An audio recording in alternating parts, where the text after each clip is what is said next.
Welcome back, everybody, to Cartoon Conversations for our final episode. Well, it's not going to be final because we have a few things after this, but for the final episode of the entire series where we see the culmination of absolutely everything all of our heroes and our villains have worked to achieve coming together in this one big finale. And stay tuned at the end for our future projects. Don't forget to like, comment, and subscribe.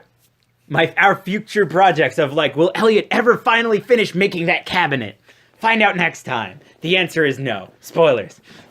But he's got a beautiful standing desk. Oh, it's beautiful. And an armoire. Ask me if I can spell that. I won't, but I'll get a dictionary thing going on. Doesn't matter. So, Jordan, how did you feel about this episode? I actually kind of liked it. Yeah. I kind of really liked it. You kind of really liked it? I definitely really liked it. There were plot holes and stuff, but I kind of loved it because it hit all the emotional cues I was going for. It had a lot of interactions that were great in little, in little ways that just kind of, we didn't really get to see these characters, mess around. There's a lot of Batman and Lex Luthor that you get to see later on that I hope to comment on because it was fucking great. Yeah, they really doubled down in this season about making Lex Luthor a character. Yeah.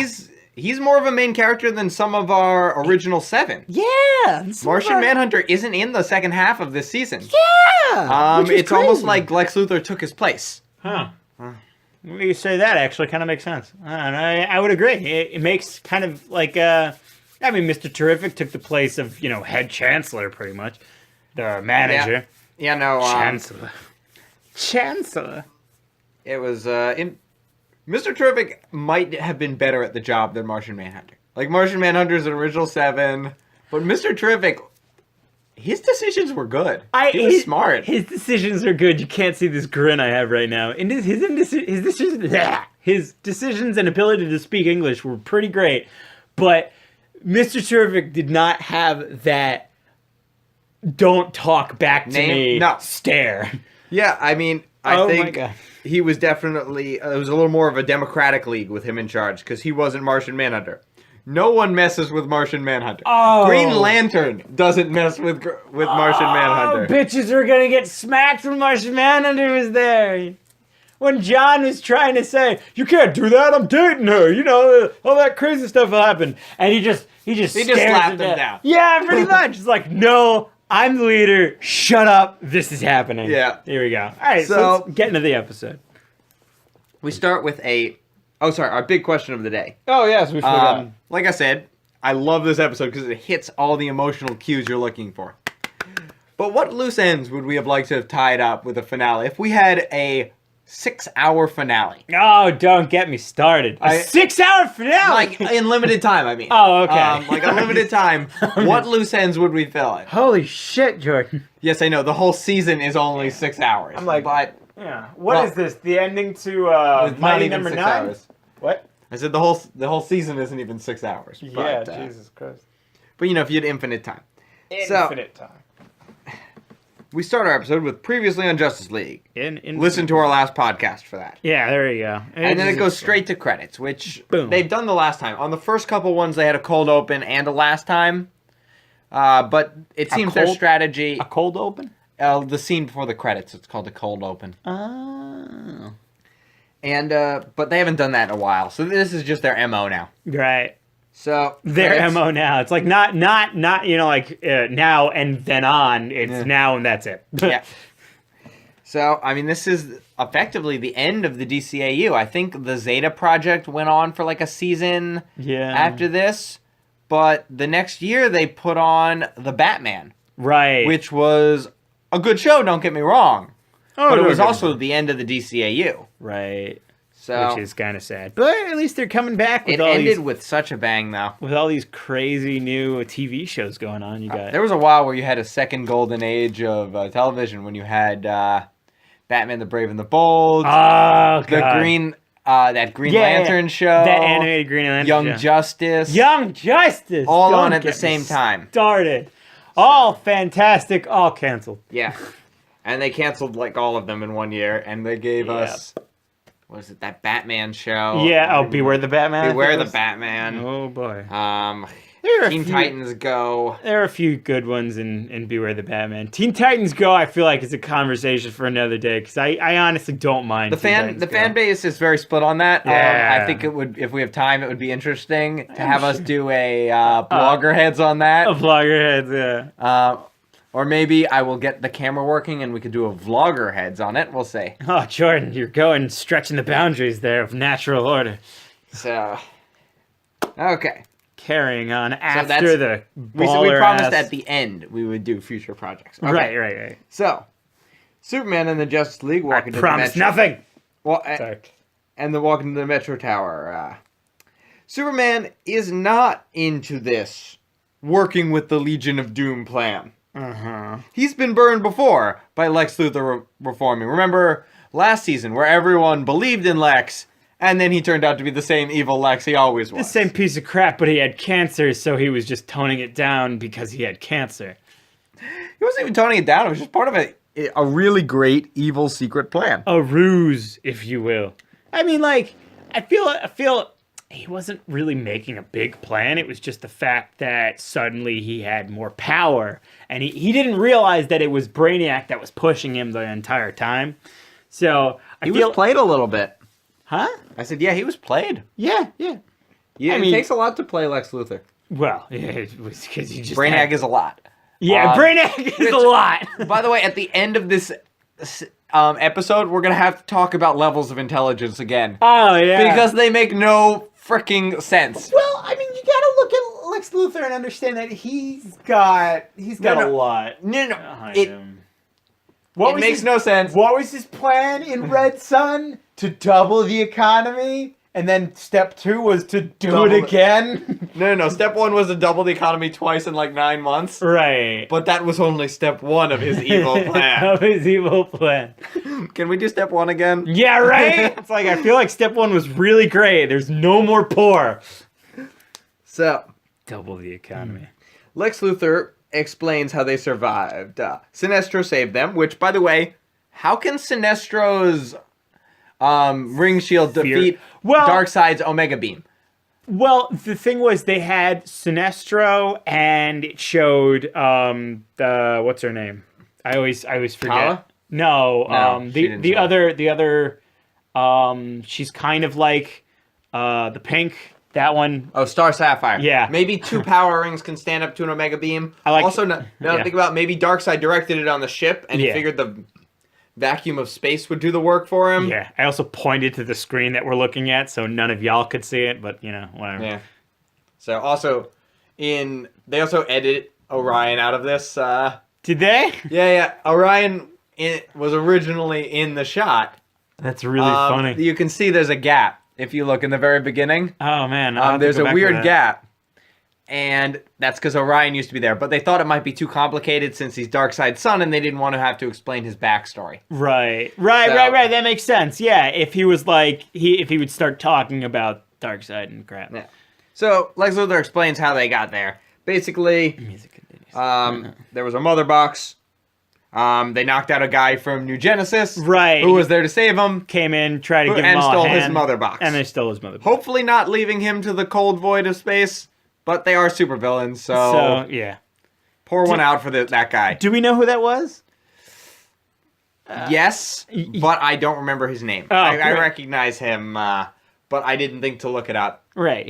I know he's an unimportant New Genesis person. He's one of those kooky zany guys from New Genesis. Think they're like the anti-apocalyptans. Right. They believe in life and harmony, and they're kind of like creepy gods over their population. Everything. Creepy gods. Oh, hey, you're right. Yeah, Star Sapphire. Star Sapphire. Yeah, look at her in all of her glory as we're not showing this info. So. Yeah.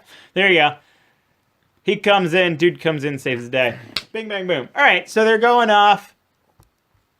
They're going off, coming back in.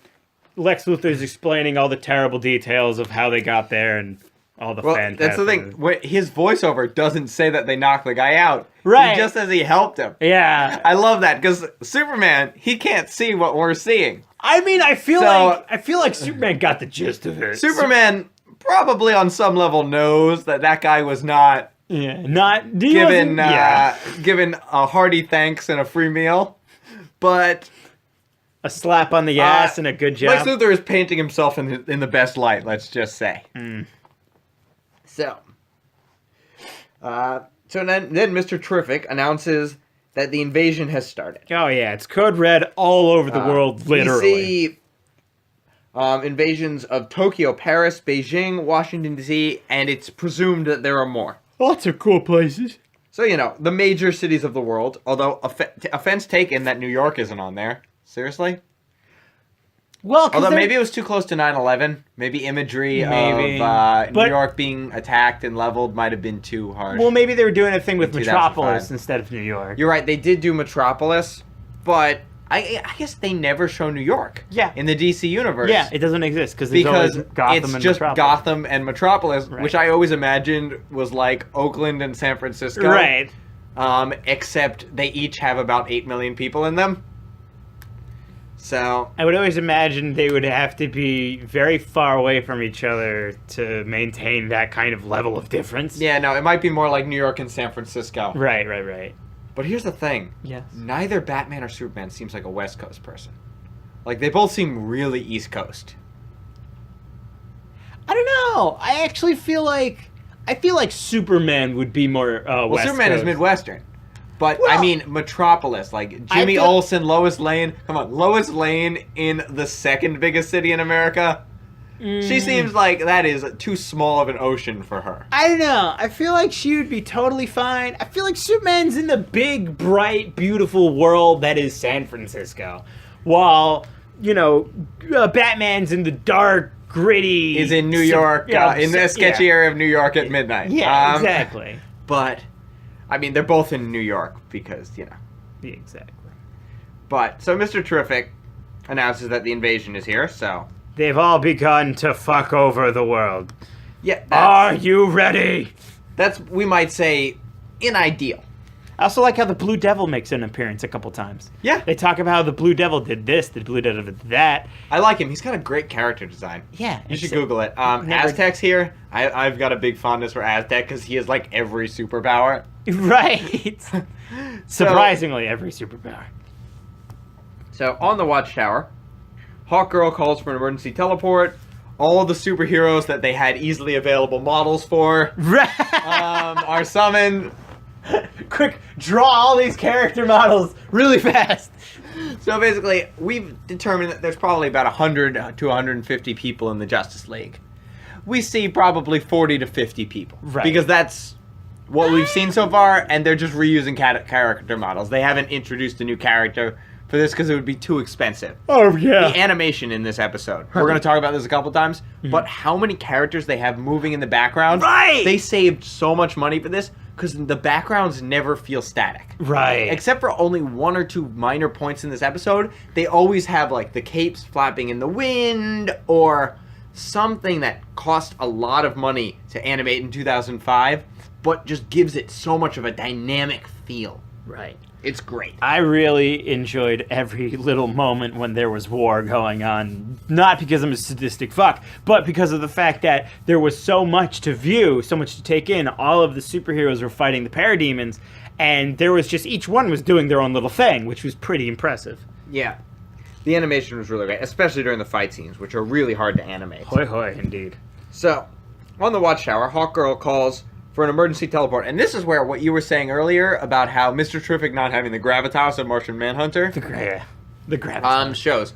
Because she would never have interrupted Martian Manhunter like that. Right. Martian Manhunter would have just stared her down and be like, you are going to let me finish. And there's nothing. So, I don't think she would have even done it in the first place. Which... there's a small part of me that wonders if Mr. Terrific wasn't black, would she have interrupted him? Whoa! I'm just saying. Whoa! Racism is a thing. But on the other hand, she's Thanagarian. She probably doesn't have the same Earth racism we have. Same Earth racism.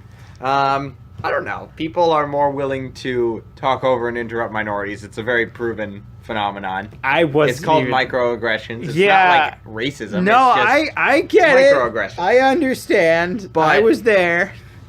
But yes, interesting racial dynamics Oh my on God. Cartoon Conversations. Jesus Christ. All right, carrying on with that. I'm just one. saying it's a classic example of a microaggression. Dan. Okay.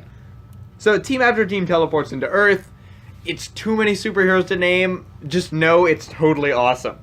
How these heroes unflinchingly face danger. Oh yeah. From the most obscure heroes to the biggest names, nary a single tremble. Nary a tremble.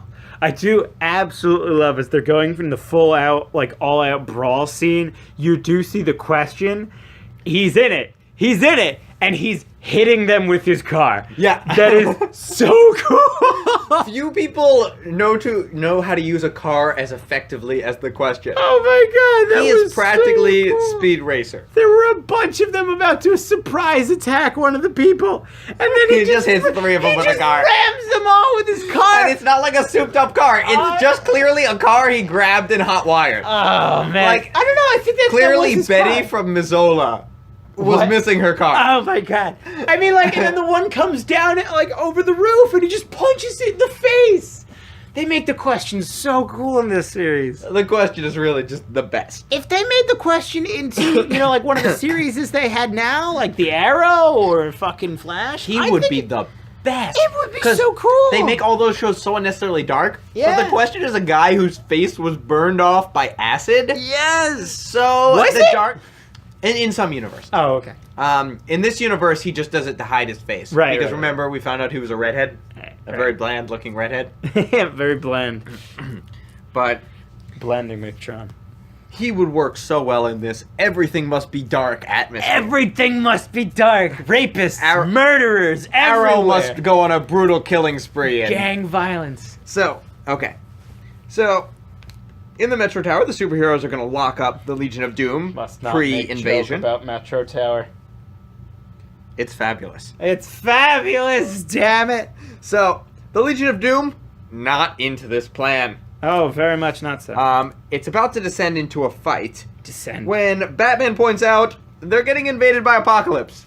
They could kind of use the bodies. We kind of would need to throw everybody that we got at him. Yeah. So yeah. Superman agrees, and he and Lex Luthor have just a delightful pissing contest to make sure everyone knows they still hate each other. Oh my God! I just want to make it very clear they hate each other. It was so cute because It was like very much. Don't worry. After this, everyone business as normal. Lex Yeah. Luthor won't be a good guy. Don't get worried. I want to smack him right now in the face, and that's pretty much exactly what's gonna happen. So they teleport out, and Lex Luthor, Batman, and Superman go after Darkseid. yeah. Which, by the way, Oh, here they it comes. missed such a great opportunity there. Batman, Superman, and Wonder Woman would have been like the trinity of the DC universe I know. facing off against Darkseid. I know. Who is the most terrifying member of the DC universe? Yeah. Would have been this great like light versus dark battle. Yeah. The symbolism would have been I fantastic. guess you could say, Jordan, that it was the light side versus the dark side. Well, as The long only- as you don't have a lightsaber. Oh, okay. So, although Darkseid kind of had one later. He's got like fucking light beam sabers. Well, he had the kryptonite blade that was glowing. Right. It looked lightsaber. It was like a kryptonite knife, pocket knife or something. I mean, it was probably the size of a broadsword. It's just he's so big. Oh yeah, it was probably like a claymore or something. It's like So- it was one of his fucking arms is like a pillar. He's got massive thighs, the size of pillars. Yeah. So, as they go to the thing, Wonder Woman sets a plan. The Legion of Doom members will be interspersed with Justice League members. You know, trust but verify. So, thank you, Ronald Reagan's imaginary Russian saying. Huh? Oh, well, when Ronald Reagan and Gorbachev were working Tear on down nuclear, these walls. on the First START Treaty, Okay. nuclear, Ronald Reagan had a famous quote describing his theory. He said, "There's an old Russian saying, trust but verify." That's a made-up saying. Not It Russian. doesn't Oh, exist. okay. But it's a great saying. It is. So people use it all the time. Right. There's an old made-up Russian saying. It's like, what is it? Al Gore made up this African proverb to make the inconvenient truth sound better. Oh my god. Which, it's an awesome proverb. What's the It's proverb? not an African proverb. What is it? Any man who thinks that small things can't make a difference should spend a night in a room with a mosquito. Ha! So, I think that's pretty funny. it's a great saying. Small it is things. also not an ancient African proverb. Oh yeah, I wouldn't imagine it would be an ancient African proverb. I would say like a mosquito over there, and it's just like, all right, a mosquito or a dart frog or a fucking poisonous snake or Here's the thing. I'm list perfectly goes okay with you making up an ancient African proverb or an Right. ancient Russian saying. Plus they would- if you make up a good ancient Russian saying or ancient African proverb. I don't think they would use the term room either. So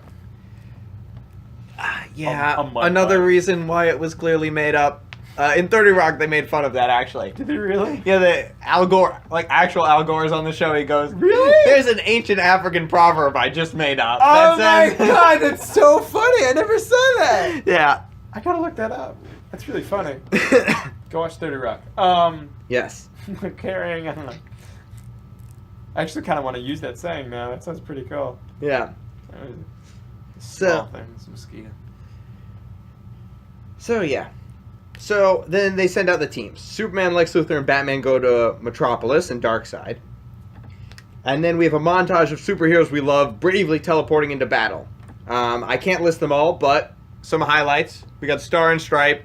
The Question, who doesn't even break frickin' pace. Oh my god. Fire and Ice, He who... doesn't break pace. He is pace, damn it.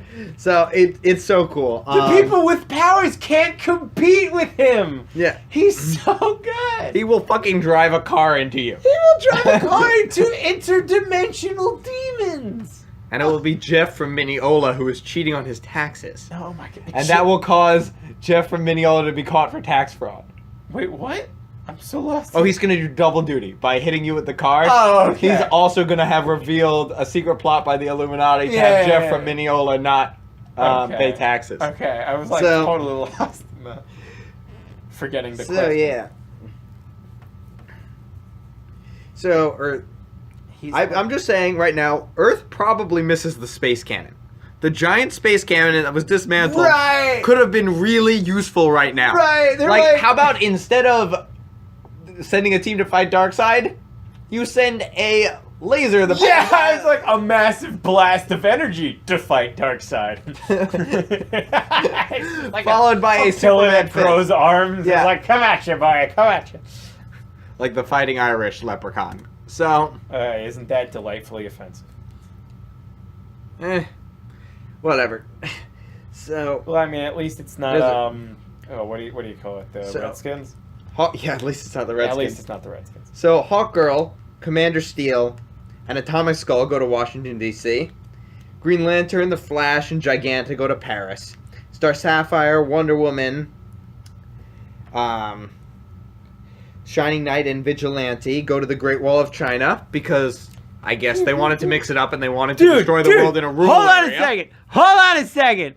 This What? is Netflix. We're watching the episode right now, and I just noticed something. Oh, we're gonna take a moment. Okay. There's Netflix Oh, hey, Darren. subtitles on right now. Yeah? And hold on, you're gonna look at what they use for the lasers. What the pew pew pew! Holy shit! So apparently the subtitles like to inform you what's going on with the noise and sound effects, and for when they had Darkseid's cannons firing down at the Earth, the sound effect used for Netflix, which is a paid service, the sound effect that they used was pew pew pew. I shit you not. Or the subtitle for it. Oh my god. Thank you. So, Day freaking made. So the Great Wall of China thing, it was just like, why don't we put them somewhere China-y? Because they need to invade someone on the West Coast, and we're apparently not going to invade Beijing. China. Although they show later they're invading Beijing too. But Right. I don't know. It was just like prominent places on Earth that people would know. But Yeah. why the hell would you invade those places? Like, Well, no, it's because they're probably invading all over. And so these are just important places that they're going to defend. And it's just that these are places that people can easily pick up. and know where they are. Yeah. Why would Whatever. you invade those places? Maybe it's because they got nice things, you know? Hey, look, it's a really big wall. I'm going to go and try and break it. Yeah, like you know? whatever. They invade the White House. Like they would know what the White House is. And the Great Wall of China, like they would know what that is. But whatever. Darkseid is I'm going to overlook that. He's done his homework. So, Green Arrow, Black Canary, Dr. Light, and Bizarro fight in what I believe is Berlin.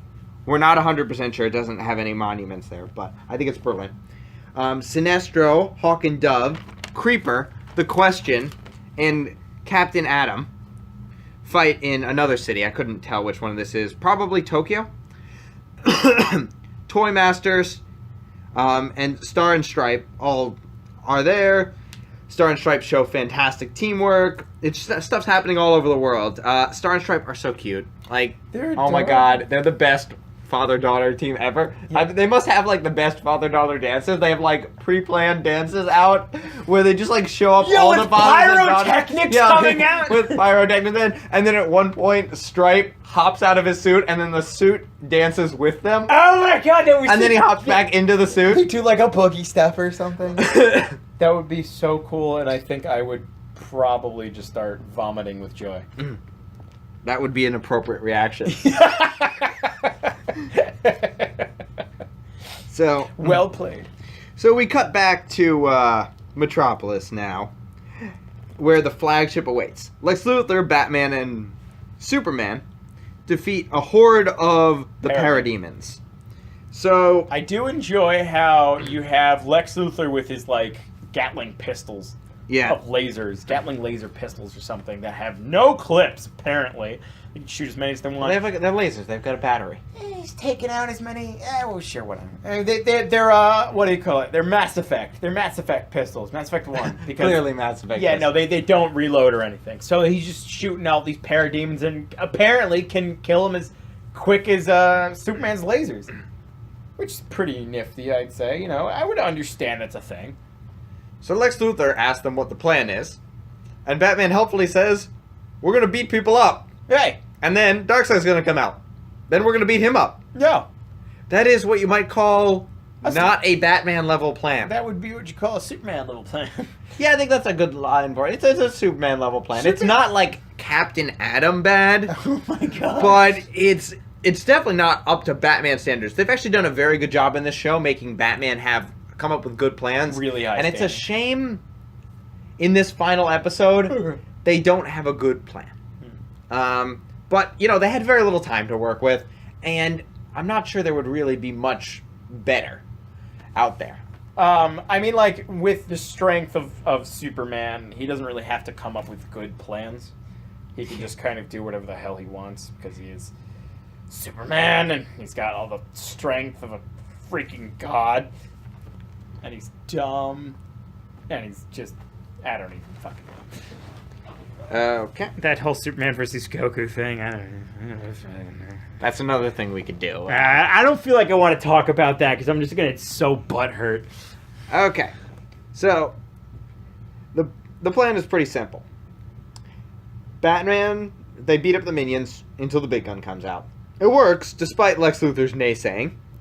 And Darkseid comes down with ominous music and a beam of light. I love they clearly play on all this god imagery here. Right, that right. Darkseid calls himself a god. Yeah. I could see that music they play be like actual music from a speaker that Darkseid made, and it's not like it's not movie music. It's just Darkseid has a theme song that he wrote for himself. Oh my god. You can see that.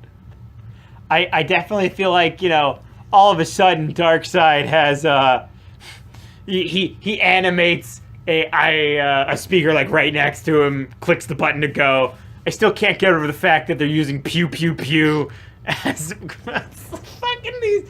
Oh my god. Okay. Yeah. Darkseid. They're using zap too. Riz, zap, screaming, explosions. I'm just watching this episode. Okay. I can't handle it. I'm so. I mean, it's what would you do for sound effects? Not use those. How about like sounds of battle, maybe? All right. So yeah, they do a really good job playing off the fact that Darkseid is phenomenally in love with himself. He is absolutely playing up the god. He's being very poetic, and it's in a way that he's strong enough where he can play that. He really can. He can give all that cute and crazy bravado. I want to talk about that one scene where fucking Toy Master comes in and just blows everyone up. I love that scene. Oh, that's a scene in London there. I missed London. I guess London's being invaded too. Yeah, whatever. It doesn't really matter. So, either way, the action is in Metropolis. It is in Metropolis, and it's impeccable. It's crazy. All this... Oh, the boom, boom, zap, zap, pew, pew. I'm never going to get over it. Okay, it's really hard to do sorry. closed captions on sound effects. I know. So, either way, Darkseid comes in and he gives just this awesome threatening speech. Oh, it's crazy enigmatic. You see why Darkseid is terrifying. Why he is the premier villain of the DC universe. Excepting perhaps only Lex Luthor. Right. And, I mean, you even size him up where Lex Luthor is sitting right there and trying to shoot, and he's like, what's the plan? So... Even comes down very godlike. He just doesn't even give a crap. He's walking down, slowing, and talking about, I'm going to kill everything that you love. It's going to be great. It'll be fine. Don't worry about it. So, Darkseid's creative writing project later, Lex Luthor charges him. And is quickly thrown off the Daily Planet building. Oh my god. It's kind of a nice touch that they're on the top of the Daily Planet building. It's like Superman's two lives coming together. Yeah. How did he So, yeah, that wasn't a brilliant move by Lex, but Lex's sanity has always been shaky at best. Right. When this whole season. Right. Post Lexiac. Yeah. He is very shaky. I also really enjoy the fact that when Darkseid slowly comes down, all the parademons stop and kneel. Yeah. Like, they didn't have to do that. They could have just made the parademons just remain motionless. They could have just not animated them in there. Yeah. It costs money to animate them. Yeah. But they took the time to make them fly away. That's one of those great little hints. And, Superman's cape flows in the wind. It's one of those things that it really works. There's all these little bits of animation in this scene where everybody is moving in the background. Right. And they add characters in there that make it feel much more real. It's very good. It's very good, yes. So the Batman jumps off to save Lex Luthor and succeeds. Mm-hmm. Well, kind of succeeds. They go back into the Daily Planet building, which is a mistake because Darkseid takes the Daily Planet globe and smashes Superman all the way onto the ground floor. He goes right through the freaking building, keeps blowing up through. The whole building, probably killing millions of... Well, not millions. Should say probably killing like 1,000 people. But Batman saves Lex again. I wouldn't say 1,000. I would just a couple, maybe like 100 at most. A couple thousand. Yeah, I wouldn't say there's 1,000 people. So after Superman... I mean, it's like a 20-story building. So after Superman does that, we get a mysterious old man telling him his wife he has to help. Yes. More on that later.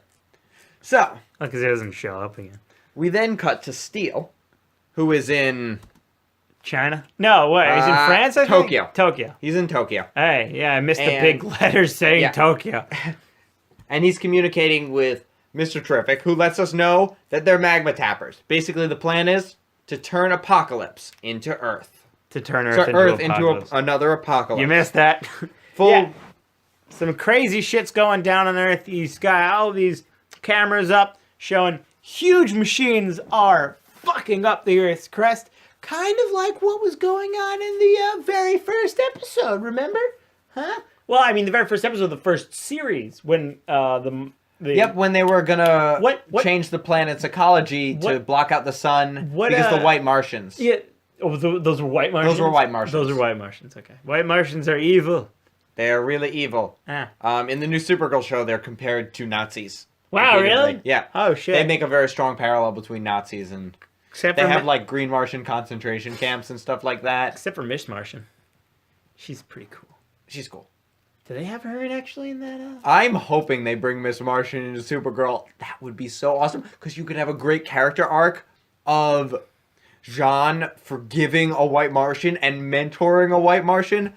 That would be that would really be something else. Oh, my little heart.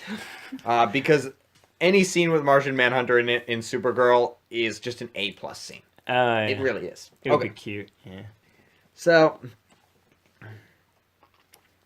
either way, Steele tells us the plan, and we also see all the invading things. We have Germany, probably Berlin from what we've seen, China, which is the Great Wall, Tokyo, New York, and Australia. Those are the battlefronts.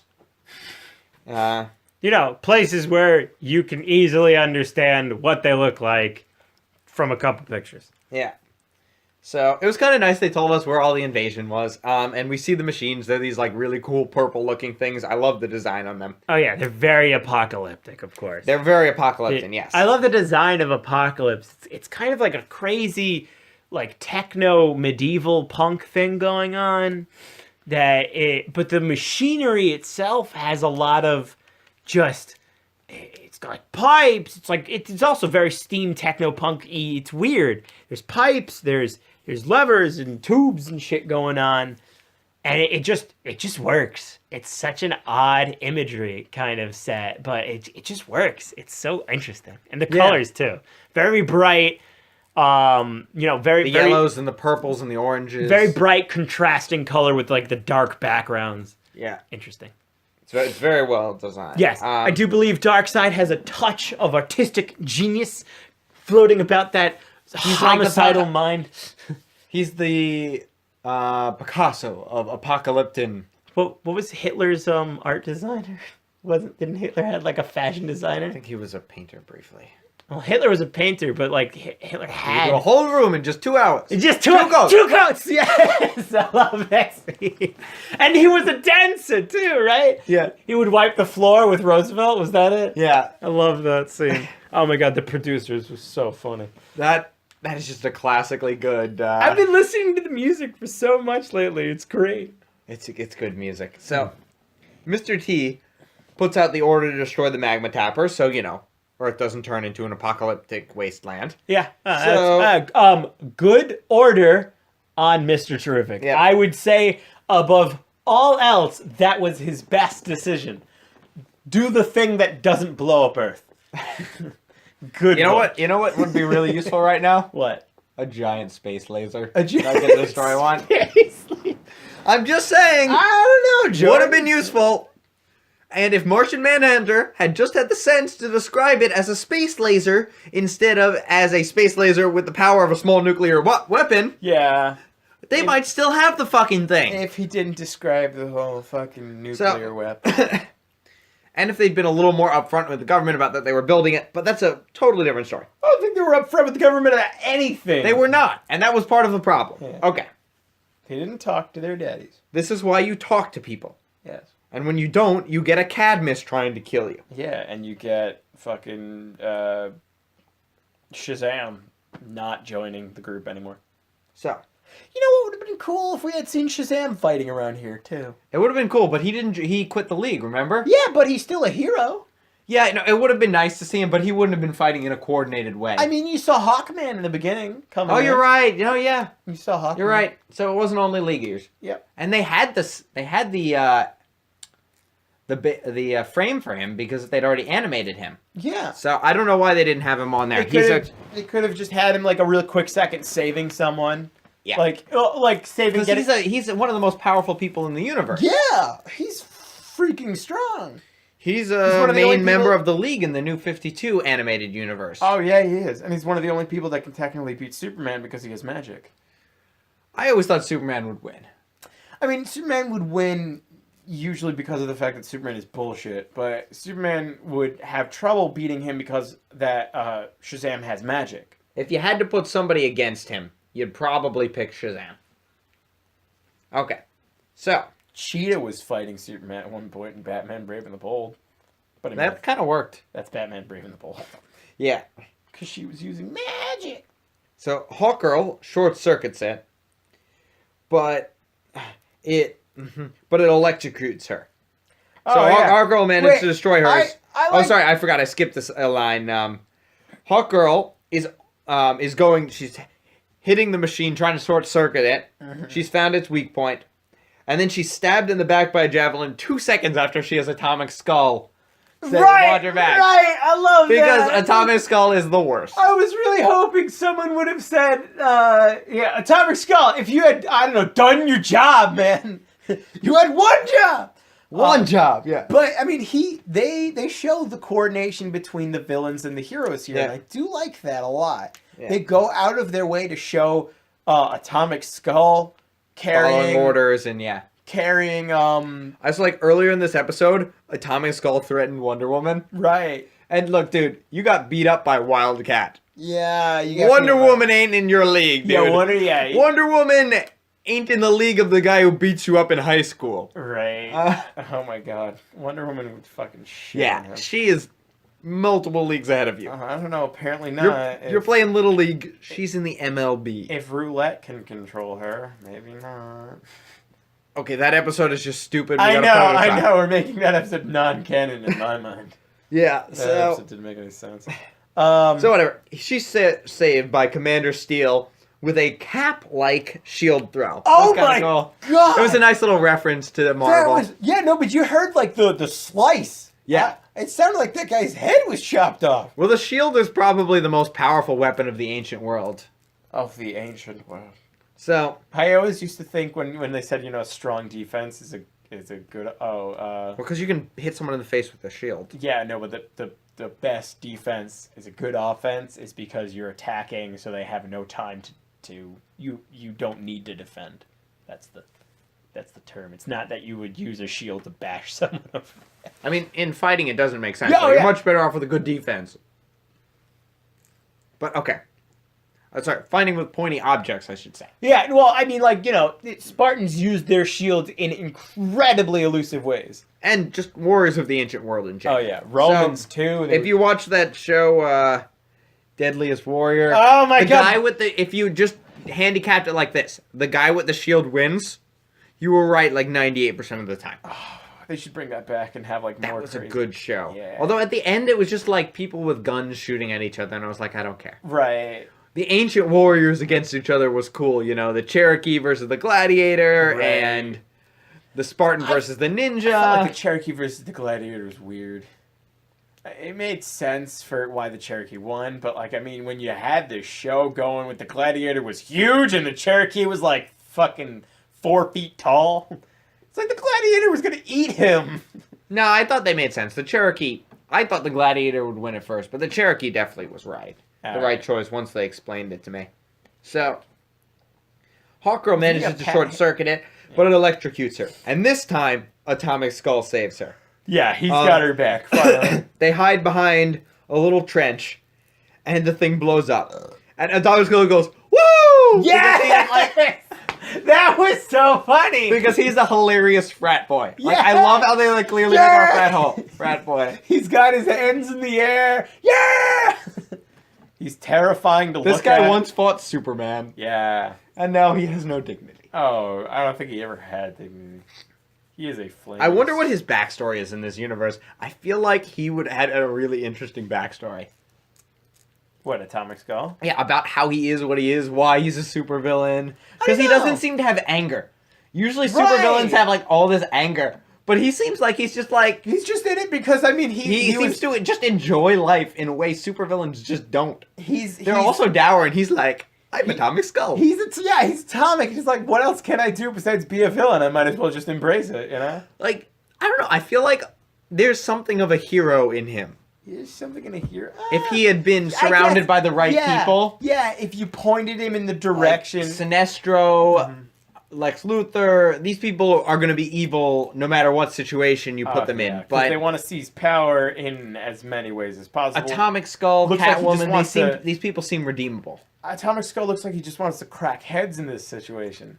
So if you make him more out to be the Punisher, where you can crack heads but they have to be bad guy heads, I think he would be a bit more lenient. Someone, put him on a chain or something. I don't know, many other iterations they have Atomic Skull as he fucking, vaporizes people because he thinks it's fun, and that's fucked up. But, So, in Paris, the Green Lantern and the Flash work together to throw the... to throw the Magna Tapper into the sun. It's actually kind of nice that they used some creative design here. He used an old style trebuchet to throw it, and he just missed escape velocity and hit apocalyptic ships. I thought that was funny because he just flings it. You were expecting them to actually throw it into the sun, and then they're just like, nope. I thought they were gonna have what's her name? Giantess? Giganta? Giganta, yeah. Giganta was gonna Giganta, wow. Giganta was gonna, come out and hurl it into the sun herself. And then they just have, Green Lantern just kind of hark it on a whim. And they're, very calmly talking about how it doesn't hit escape velocity. Oh, oops, it's going to go off and probably decimate a city somewhere. Oops, it just so happened to hit a freaking Darkseid ship. So everything is fine. Oh. Yeah. So. Yes. Carrying. So in Paris. Sorry, we already did that. In China, Wonder Woman fights valiantly. Let's call it. And a mysterious old Chinese man is doing very well. Right, exactly. I love that part. He's going to the fight, beating up parademons left and right. Socking the shit out of dudes. I kind of like that dude. I know, right? I wonder if he's someone important. Oh, yeah! So in Probably an old hero somewhere. Huh? So in Metropolis, Superman is lying on the ground defeated. Darkseid picks him up by the neck and gives just another great villain speech. Like, seriously, this dude is good. He must have aced his creative writing classes. Yes! Like, little Darkseid He got secretly wanted to be a writer. Little Darkseid. But then he realized his father would only let him. Yes. His father would only let him being an eye laser shooting supervillain. So, and once you get the eye lasers, you really have no other choice. Yeah. It's superhero or villain, and in the Darkseid family, the only skills he had, he couldn't go back to earn his masters or anything. The only skills he had were in world destruction, writing screenplays, or destroying worlds. He wasn't going to go back to college. He couldn't afford it. College is expensive on Apocalypse. It is expensive on Apocalypse, and probably doesn't exist. But that's not the point. So that's how expensive it is. Yeah, not even Darkseid can afford it, and he rules the planet with an iron fist. So he gives another great Superman speech. Then I will let you die. Dude is on fire. Just great day for Darkseid. Kind of sounds like Bane right now, or Bane. But Batman saves Superman with a well-timed batarang because Batman is just that awesome. Right. And Lex Luthor tries to shoot him. And that doesn't really work. None of that kind of works. Like, you could shoot him right in the eye and it would do nothing with those guns, dude. Lex, just stop trying. The parademons suck, and they can work, but, and Metron appears to be useless. Excuse me. Thanks, Metron. No, Metron appears because he has to go off and give his little, speech to whatever going on about fucking Lex Luthor ruining everything. So, yeah. Then we head back to China for something I actually like, which is the mysterious old man. Yeah. He's Martian Manhunter. And, oh my god, Wonder Woman is just so glad to see him. It really, in the Prince John episode... Yeah. We saw this close connection between Martian Manhunter and Wonder Woman. Right. And it really, you get the payoff from that here in how sweet and unadulteratedly happy she is to see him and how happy he is to see her. One of my all-time favorite moments here is the fact that Martian Manhunter comes in, deliberately hugs her back after she hugs him. He would not have done that last time we saw him. It looked very sincere, and he has, I have a lot to tell you. Not like, you're in a dire situation. It's, I have to tell you about this woman I met, and all these things that we've done. And he's a Martian, so it's like, if he was human, he'd be, What? attracted to a younger person. Oh. But because he's Martian Manhunter, it's all about the mental capacity. Oh, right. So, someone who's lived the ripeness of life and has learned wisdom is perfect for him. So that old lady is just It's such a good match. Oh, and she's so sweet, and she makes the best tea, and it's... Oh, I imagine she's a fantastic... a crochet. Because here's the thing. If you've got to be a fantastic person She's for a wicked Martian to sad. fall in love with you, I feel like. Because it's all, it's all mental. Right, exactly. So you can almost guarantee she's an awesome person. Right. Oh my god. It was so cute watching him come back in, and everyone was so happy.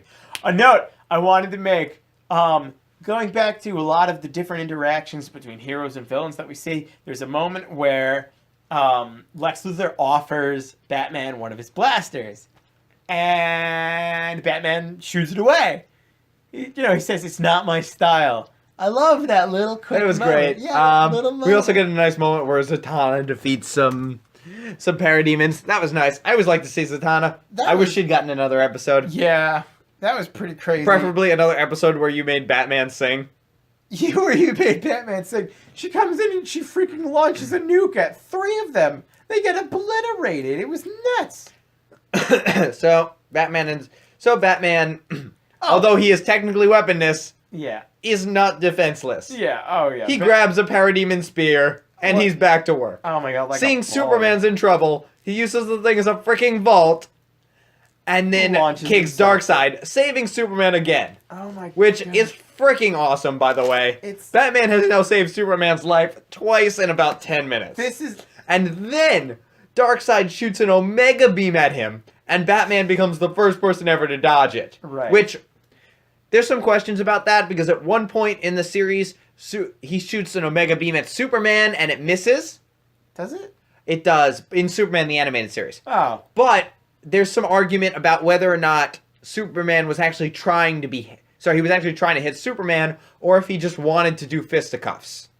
So he was like just shooting it as like a warning shot. So it might have just been a warning shot, and that's why Darkseid went. Or maybe he just was genuinely impressed, so he's exaggerated a little bit. Darkseid doesn't seem like one who has such a fealty to truth.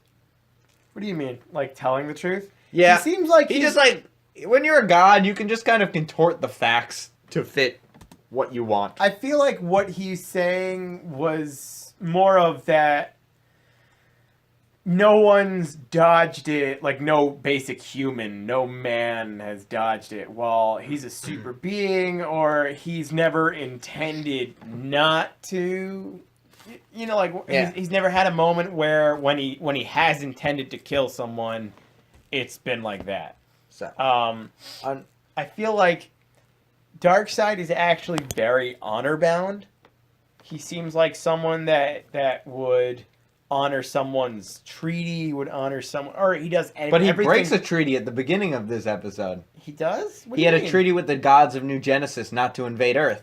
Well, he was dead for a while, so I feel like, well, okay. I don't think Darkseid's keeping any treaty. In terms of like for his own personal gain and war, he's a warrior at heart that loves battle and respects those that are also there with them, that have, valor and fighting and are fantastic. Like, that's why he talks about Batman being amazing, and he talks about all that things with Superman, how he'll mount his freaking heart on a pike in his throne room.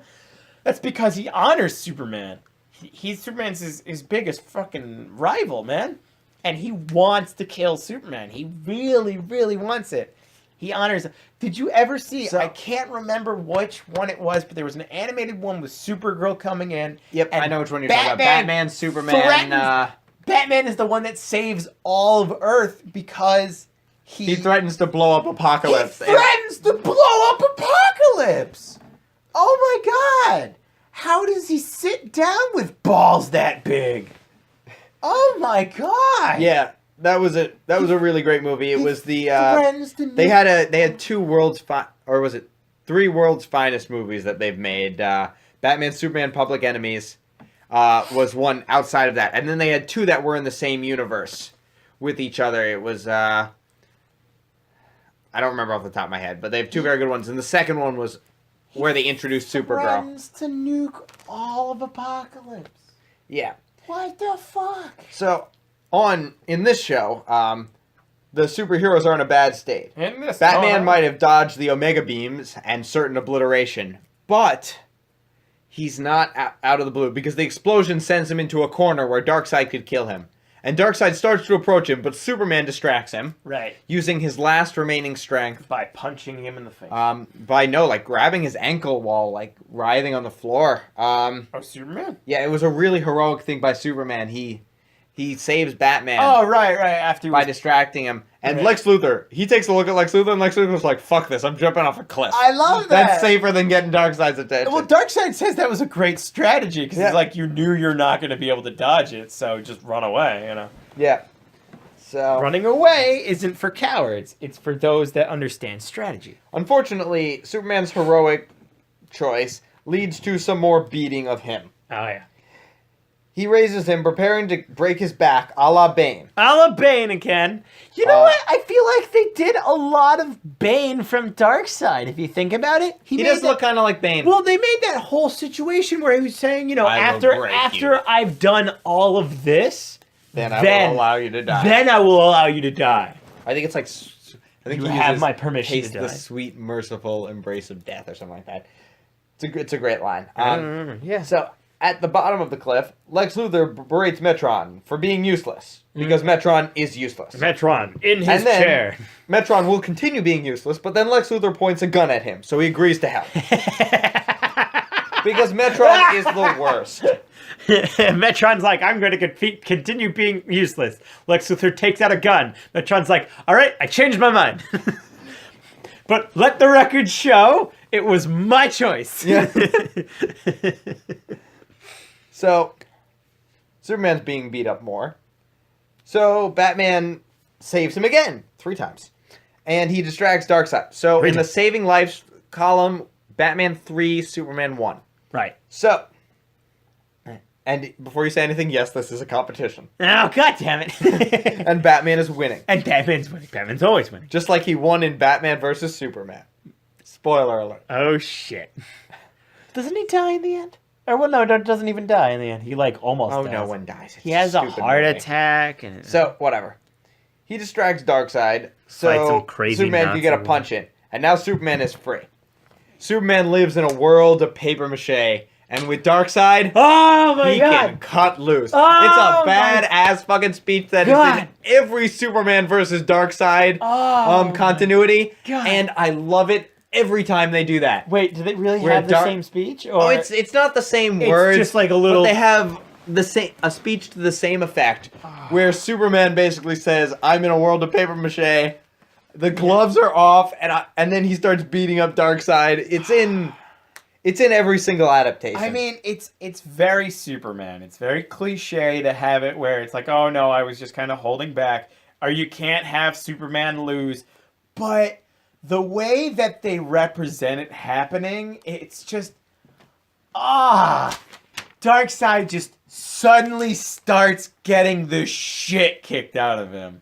And it's great. It's like, all right, everyone's gone, you know? He looks around, Batman's gone, Lex Luthor's somewhere else. Okay, I'm taking you outside, and I'm taking this. This is over. This is fucking over.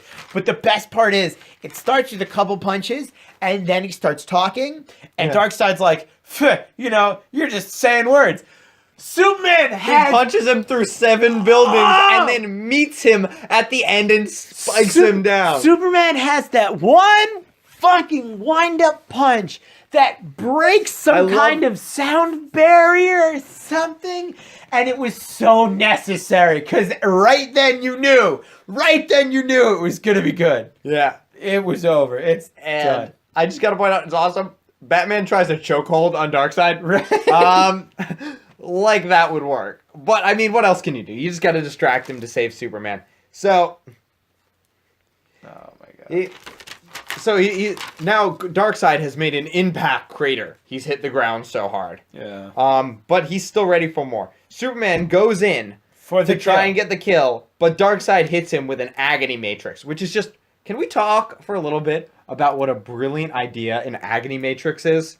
I do like... No matter how strong you are, you can certainly be able to feel pain. There's pretty much no way to evolve without some conception of pain. Well, so by setting up Nerve thing, no matter what species you're fighting, you're able to defeat them. An agony matrix. I like It's that. such a good weapon. It so fits Darkseid's MO because it's such a war crime.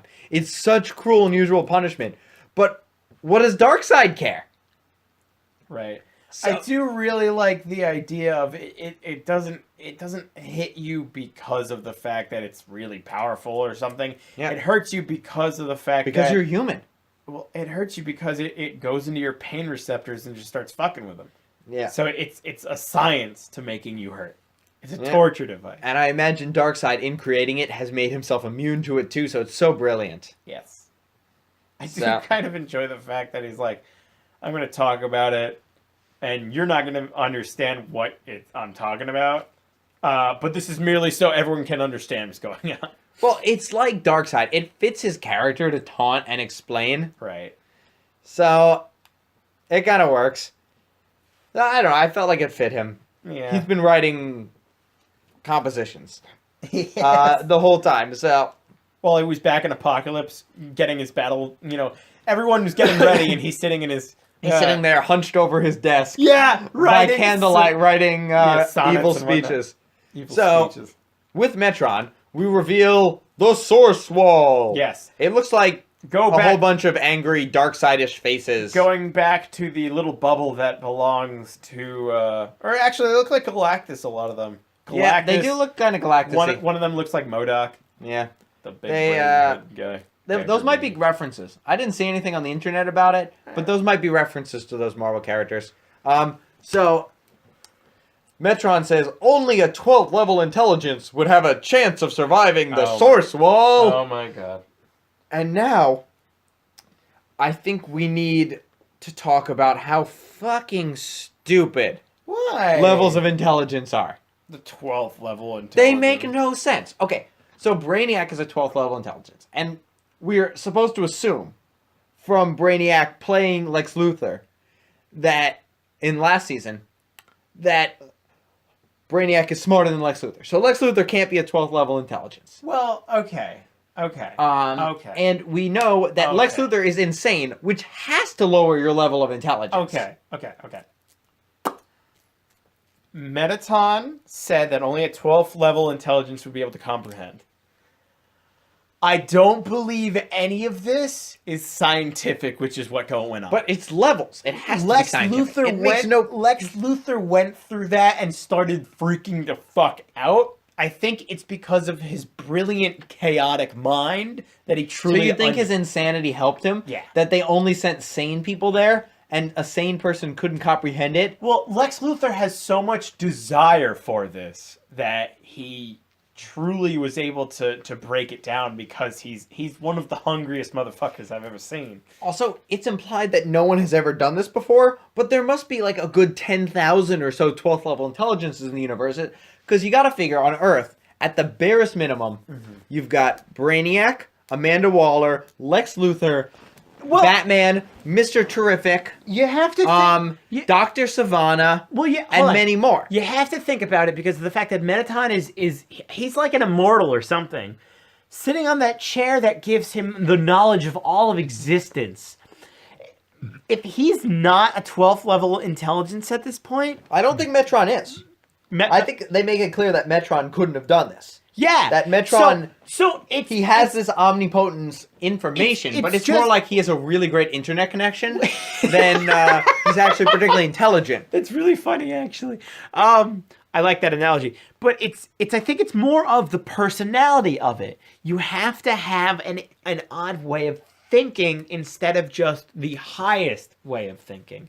I think it's because he's a genius, but he's also a mad genius. He's nuts. Maybe.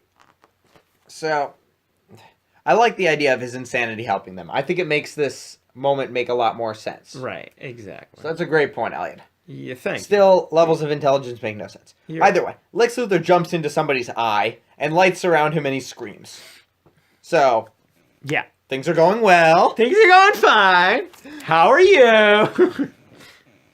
So, and now... I met the loveliest guy.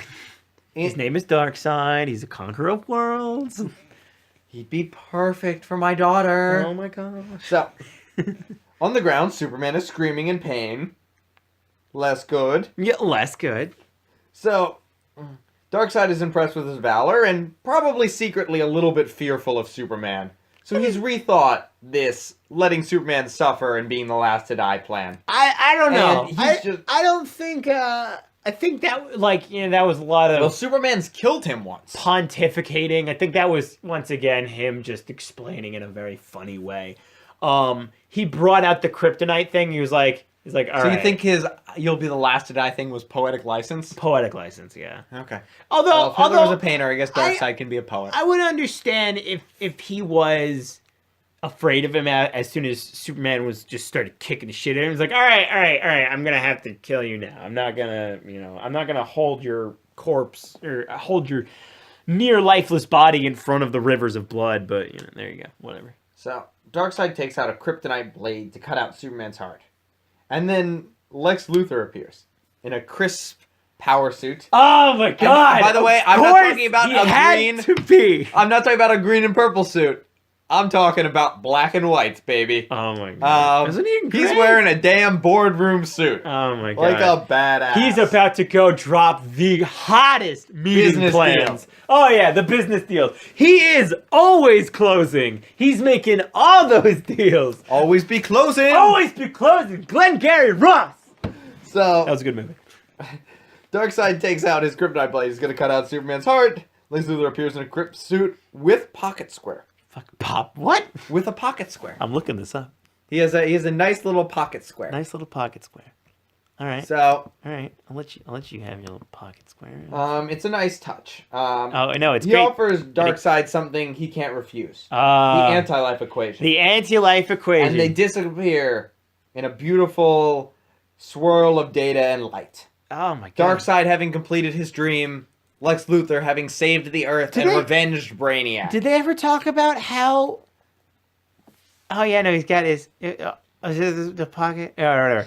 Did they ever talk about how Darkseid wanted the anti-life equation? Yeah, they talk about it at the end of the last episode. He goes, "What is our mission, my lord?" And then they go, "It is as it always is, to find the anti-life equation." Right. But first, we're gonna do this. So this is Darkseid's goal in life, to find the anti-life equation. I love that. It's so odd because be careful what you wish for. You might get it. Well, no, Darkseid. That's what Darkseid wants. I guess he did end happy. Yeah, he wants everything to be dead.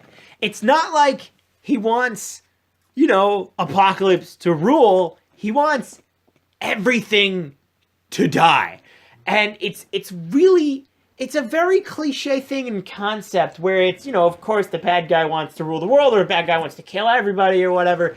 But the way they describe it is more poetic than it is anything else. Yeah. It's Darkseid just wants life to end because he doesn't find it as meaningful as anything else. He finds it like a blemish on society. Death is so interesting to see young Darkseid and see how he came to that. Right. I would love it. Like, at one point, DC did a comic of a young Vandal Savage, and in it, he was a hero. Right. I would love to see, like, an old Apocalypse, lush and green, and Darkseid is like a Superman figure. Yeah. And then he just kills everybody. And then we watch the slow corruption of Darkseid from a beautiful hero of the world. Do you think it was Yeah. And then the end of the comic is the first magma pit on Apocalypse. Oh, that would be cool. Holy shit. Yeah, it's like, this is the beginning. You think it's kind of like Thanos? You ever see with Thanos? Where he worships death? He courts death. Yeah. He worships death so much that he tries to actually find the embodiment of death and marry her. Death is a woman, by the way. And he's crazy baller badass. Clearly. Yeah. Death is also in love with Deadpool whenever they have that crossover. It's a little weird, but anyway. That's a really weird love triangle. It is a really weird love triangle. Deadpool, though. Yeah, and then they end up Thanos, in a bitter rage, ends up giving Deadpool immortality so they can never be together. That is the most hilarious pettiness ever. Right. So, it's crazy in a weird way, It's like, holy shit. So, all around the world, the the apocalyptic forces retreat, all presumably around the world. to renew their civil war. Granny Goodness and Wunderbar aren't going to fight themselves. Oh, yeah, right? Those So, crazy... very lucky they didn't do that on Earth. But maybe they figured the Earth heroes would let them free if they retreated. But otherwise, they would have to fight. I think it's more like, they're forcing them back. They're not going to take all these parademons into account. They're just saying, like, go back to your planet. We don't give a shit. You're just not winning. So, in the Metro Tower, the superheroes want to lock up the Legion of Doom. Right. Atomic Skull, in his cutest frat boy voice ever, asked for we just saved the world, get out of jail free card. And Batman... He's like, don't we get some kind of... What does he say? Don't we get some kind of consideration for that? Yeah! He's so funny. And Batman then looks at Superman and goes, 5 minutes. 5 minute head start. Yeah. It's like you can't be serious. 4 minutes, 50 seconds. and then they all start running. Except Giganta, who kisses the Flash. Which I was like, what? I didn't see that, but I wish they. I don't think they were doing a love triangle there. I think Giganta just thought if she did that, there was less chance Flash was going to go for her first. Well, Giganta, she also needs a new boyfriend now that Grodd fried her brain. Grodd tried to fry her brain. And, as taste in men goes, this seems like an improvement. Yeah, going from a murderous psychopath to nice. productive member of society. Yeah, a nice. It's an upgrade. Yeah, the Flash, fastest man alive. So Gotta go fast. Also, what would Fire say? Fire. Is that her name? Fire? I totally forgot. Yeah, it's Fire. Fire and Ice. Did they ever? Oh, man, that's another. I don't think they ever actually got together. That's another one of those things. I assume they eventually got together and then broke up. That didn't seem like a relationship that had such a strong basis. Right. I feel like not like Batman and Wonder Woman. But we continue. Cough. Yeah. But I digress. Yes. So they run. They do. And the superheroes chase them. But okay. I want to say something. This, I think, is actually a good plan. What do you mean? Because Batman giving them a 5-minute head start. Oh, why? Because if they hadn't done that, they would have had to fight the superheroes. If they hadn't given them, like, something. They would have had to fight the supervillains. And it would have caused a lot of damage. Whereas if the supervillains are running away and they're just caught, I feel like it's going to do a lot less damage to the city. I mean, they're in the Metro Tower. They can totally take them all right there. Yeah, but it would cause a lot of collateral damage. But they're setting them loose out on the world. Yeah, and a couple might escape, but a couple would probably escape anyway in the fight. So I feel like... I don't feel like it was intended. I feel like this was actually a Batman-level plan. I don't feel like it was intended to be a plan at all. I think you're getting way too ahead of yourself. Well, I didn't think about it. At first, I'm like, wow, this was stupid. I didn't think about it at first either, because I knew it was supposed to be a joke. What are they doing? They're giving him a head start. Like, of course. Whatever. I think they caught all the heroes. That's what they did in Teen Titans. It was funny. I think they caught all the villains with minimal damage because they were running away and they were just able to quickly catch them. I don't know. I feel like the villains could have very much started blowing up the city if they wanted to. They were too scared. They were just running away. They'd be caught easily because there were like 10 heroes for every villain. Yeah. Then why didn't they just go right there instead? Because it would cause collateral damage in the fighting. How would it not cause collateral damage if they were running out? They could have done the same thing even easier. More easily. They could have just... Atomic Skull is walking nuclear. He doesn't really seem that powerful. Kind of got beat up by Wildcat. Yeah, but he fucking shot lasers out of his mouth. Yeah, but I feel like most people can beat up a parademon. I feel like I could beat up a parademon. It doesn't matter. I mean, he can still blow up buildings. All he has to do is point at a building and blow it up. I feel like if you had just all of your superheroes in one space and all the supervillains in one space, you could easily do something. They were even in their home base, for fuck's sake. There's got to be some kind of anti-villain measures inside that building. Regardless, whatever. They all shoot back out in a really nice scene that shows almost all of the heroes we'd seen so far. What? I was going to say, first, we get Martian Manhunter calling his wife, and it's like the sweetest thing ever. Wait, does he really? Yeah, he calls his wife. I don't remember that scene. Play that scene right now. Yes, he calls his wife as they're walking down the stairs. He goes, yes, I'll be home for dinner. And does he really? I can't remember that. Holy shit. Hold on. Give me a moment. Don't you have a tall building to go leap? That was also really funny. The part where they all have their own little sashaying moments and they keep going. Oh, yeah. What the So- fuck is that? So yeah, they all go down. Oh yeah, I see. Yeah. I should be back in time for dinner. These are the end of And, time. Because you got to remember, Martian Manhunter has been cold and distant. Right, For like 5 years now. We determined it was about 5 years. Because of Captain Boomerang getting out. Yeah. So Wait, because he had been cold and distant for almost 5 years. Remember, because that's how we set the time frame. Because Captain Boomerang. Right. was 5 years Yeah, later. yeah. So Yeah. So seeing him so happy, it was a beautiful thing, just but it also freaked out the Flash a disconcerting. little bit. It's definitely a weird hollow feeling he's getting. Is like, wait. Wonder Woman, Batman, and Superman rib each other. Sorry, Yeah. Wonder Woman, Batman, and Superman rib each other Yeah. and have a good time. I love how the Trinity really works. in Yeah, this series. they're clearly good friends. let's go get milkshakes. Let's kind go of get thing. milkshakes. Yes, so thick you have to eat it with a. Yeah, you have to eat it with this. We have to eat it with a spoon. Why am I in Africa? Yeah. That was so great. Holy So, and then we end with all the superheroes. shit. They're off in pairs and that we have triples. easy animation models for, Right. running down the stairs after the supervillains, with the original 7 last, and our golden trio, our trinity of the DC universe, taking the back. repping with the Batman, with the Superman, and the Wonder Woman, and Batman's in front because Batman was the fucking main character. He should have been. Batman was great in this series. He really was. And I think we're both agreed that was our number one loose end we wanted tied up.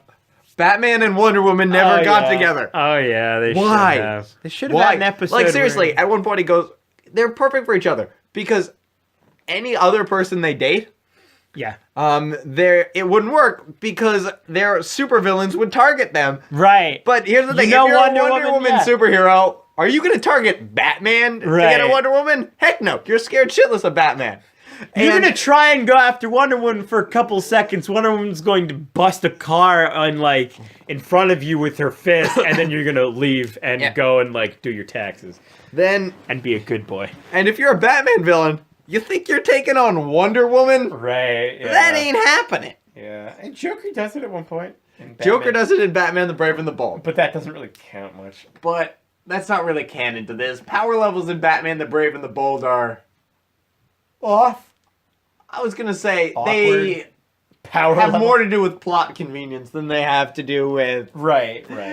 actual power levels, which is the fun of Batman: The Brave and the Bold. They had a moment where Lex. At one point, Batman fights Darkseid in hand-to-hand combat. Does he really? Yep, I can't remember that. yep, that happens. Batman fights him one-on-one. All right then. There was a moment where Lex Luthor throws kryptonite at Superman and calls it a foolproof plan. And I was like, okay, I mean, I guess fools would be prevented against this plan, but smart people. Yeah. It was foolproof. He flies away saying that. It was very weird. Okay. So let's see. What are the other things we would have liked to have done? loose, I would have liked to have seen. Yeah. No, I'm just declaring loose ends starting now.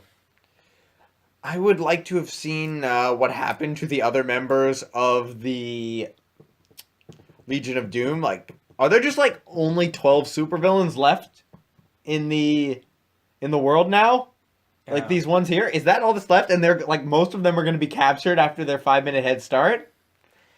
I don't seriously? know. I feel there's definitely more villains going around, but the ones that... is the world mostly safe right now? No. And it's if not. it is mostly safe, is there really so much of a need for the Justice League? Right. Because here's the thing. If there's only 12 supervillains left, and 10 of them are captured... Well, there's got to be a whole bunch of others that are not really No, big there's got to be names. ones that weren't part of the Legion of Doom, Yeah.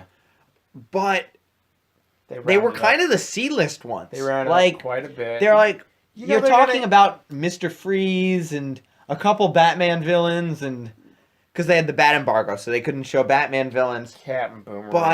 But you got the Catwoman. Aquaman villains because of the Aquaman embargo. But besides that, almost every villain in the Rogues Gallery is clearly in this. The Rogues Gallery. Like, even, like, kind of no-names like Weather Wizard are there. Weather Wizard. I loved Weather Wizard. Star of the first Justice League movie. Star? Yes, they made an awful Justice League movie. A live-action one. And Weather Wizard was the bad guy. He was? Yep. Oh, jeez. That's So... a little unfortunate. It is a little unfortunate. Yeah, okay. So carrying on with a bunch of different loose ends, I feel like they should have had at least mini-sodes, you know? Showing the carrying on of the couples in this series. So some of the people we've invested time in, yeah. right. So it would show a bit more of Green Arrow and Black Canary, what happens with Hawkman. Right, what happens with Hawkman. Green Lantern and Vixen. Right. Shining Knight and Vigilante need their own series. Oh my god, they need their own fucking series. They need a buddy cop episode. Yeah. They need... I would like to have seen Supergirl in the future. Yeah, I was just about to say that. They should have shown it like... maybe like a 5-minute episode of what? Oh, 5... Where you see Orion in the lineup. Oh, did we really? Yeah. Finally. Him in his stupid little chair. Yeah. Oh, yeah, there he is. Seeing... Fuck! I was about to say. Yeah, little mini episodes that just shows the pairings of what would happen later on. Those are some good loose ends. Like a sort of epilogue. Right. We need to see what happened to General Tuskface. Yes. I assume he was captured by the government and experimented on. Oh. Like, I always just kind of assumed he was captured by the government and experimented on, and that's why we didn't see him during the invasion. Because he seems like a guy who would fight alien invaders. That seems like that's his bread and butter there. He was so powerful, though. But I imagine, like, the government was like, here, just come here. You're totally in there. We're going to help you kill Superman. Yeah. They've got, like, a fucking, like, a box and a thing of cheese. Yeah. You know, and they're luring him into it. And he's like, well, I know it's a trap, but I really like cheese. But that provolone, man, it's just looking so good. Yeah. So, that would be Hawkgirl's wider acceptance in the DC universe. Right. Would have liked to have seen that. Wonder Woman's relationship with her mother. Like, and I understand you can't do all of that. But I would have liked some of this done. Oh my god, we needed more Wonder Woman. Like, her repairing her relationship with her mother would have been such a great plot arc. They should have had an episode with Wally and Hawkgirl, like, walking around as Wally's trying to teach Hawkgirl how to be, like, nice and stuff. Oh my god, them being buddies and Hawkgirl setting up the Flash with fire. Yeah! Yeah! Oh! It should have been, like, it should have shown an episode of their date. Yeah. And, like, Hawkgirl... It's Hawkgirl Wally, is like... Wally... No. It'll be like a How I Met Your Mother thing. So it'll always go back to Wally telling Hawkgirl what happened. And it's like, this is where you went wrong, you know? And then it recounts to Wally and Fire. Yeah. Flash and Fire. It would be so funny. That would have been good. Most definitely. They needed an episode. I mean, like, just having one episode with Wonder Woman and Batman together. Oh my god. So needed. Okay. But, for all its faults, where would you put this? I like this one. 100%. In terms of a finale, I didn't think it was as great as the last one, in all honesty, as the first season. But I still really enjoyed it.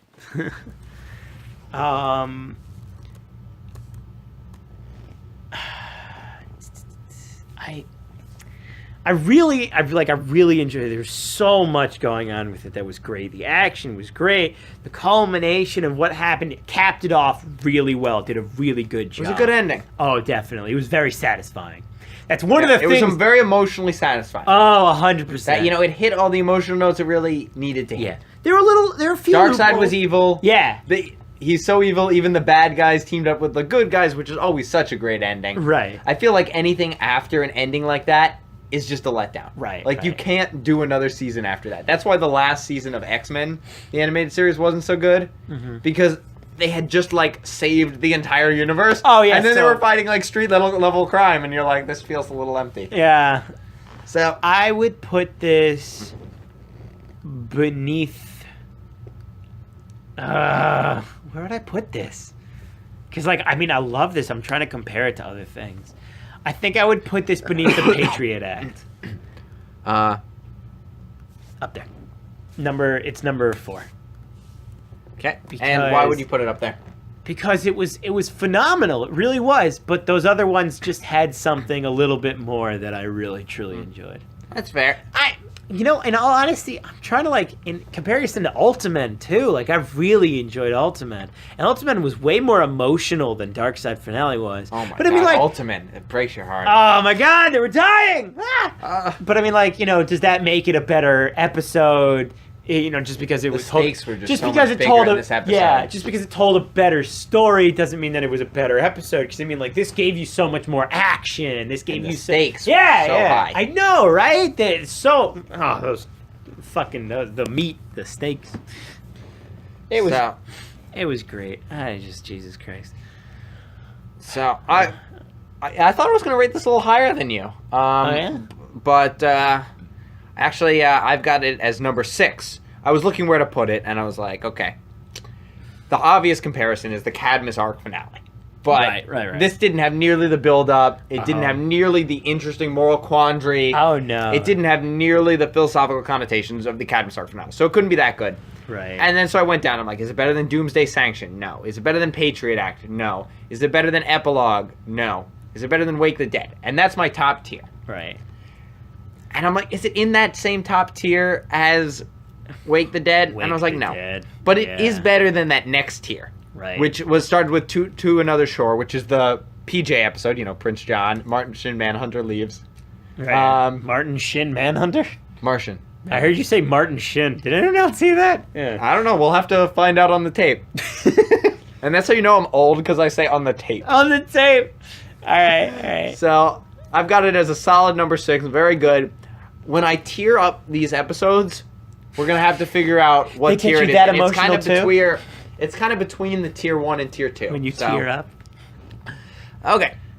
So, let's I think talk a little bit about some of our next projects. Oh yeah, definitely. Those are a bit in the works. We're still deciding on some of the major ones, but a few of the toss-ups are going to be trying to modernize a vlog representation of some interesting older story. So, what are some of the stories we're considering, Elliot? Possibly considering Julius Caesar. Possibly considering Dante's Inferno, which is a little odd for a couple Jews, but, I think it's going to be a very interesting take on it. Yeah. Coming from a non-Christian perspective. Right. I did enjoy it quite a bit, in all honesty. I did quite a number of projects in college, and I hated it at first. And I just feel like it would be a really good thing to talk about. But it's such an interesting book. Yeah, but definitely there's so many other things we could do. The other major competitor, which we don't think we're going to do for that, would be Moby Dick. Moby Dick too, yeah. I mean, that's just such a gargantuan process. That one would be a little more difficult. All right, it would take a while. Once we start getting major funding from the government. Yeah, that ain't happening. Never mind. Yeah, just like waiting on funding money. Yeah. So it would be a vlog-style adaptation. Man looks at camera and talks. Right. Man does but telling a story in an adaptation. It would be really cool. If you haven't seen it, check out some great examples like the Lizzie Bennet Diaries. Oh yeah, those are fucking phenomenal. So maybe a continuation, if like a Young Justice breakdown. Yeah, a Young Justice breakdown. Because that one's more fresh and has less nostalgia in it than this did. Yeah, it would be interesting. Don't forget, we also have to do the marathon, the repairing. And that's also going to be a lengthy. We're not going to promise this soon, but we want to rewatch. Like, we're just going to spend a weekend and just marathon. Oh, jeez. Marathon this show. We're going to have and then re-rank. Rate all the episodes, write up a little thing about it, and then present it.